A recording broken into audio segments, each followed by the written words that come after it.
بسم اللہ الرحمن الرحیم۔ السلام علیکم۔ ٹی وی 49 نیوز کے ساتھ میں ہوں منیر پیرزادہ۔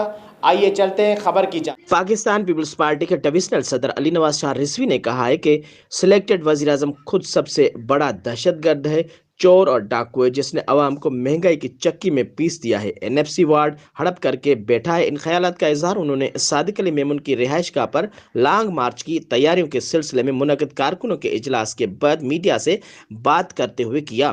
ان کے ہمراہ وزیر اعلیٰ کے خصوصی معاون صادق علی میمن، آفتاب خانزادہ، امتیاز قریشی، PP ضلع ٹھٹے کے سینئر نائب صدر عبدالحمید پنور، رمضان پنور، میر بابو، پریچانی پنور اور دیگر موجود تھے۔ انہوں نے کہا کہ لانگ مارچ کا سنتے ہی ان کی ٹانگیں کانپنے لگی ہیں اور اسلام آباد میں دہشت گردی کی بات کرنے لگے ہیں۔ اجلاس سے خصوصی معاون صادق علی میمن نے خطاب کرتے ہوئے کہا کہ ہم ٹھٹے میں لانگ مارچ کا شاندار استقبال کر کے ایک تاریخ رقم کریں گے۔ بلاول بھٹو کے لانگ مارچ کے اعلان سے نااہل وزیر اعظم کے ساتھ ساتھ وزراء اور ترجمان بھی پریشان ہو گئے ہیں۔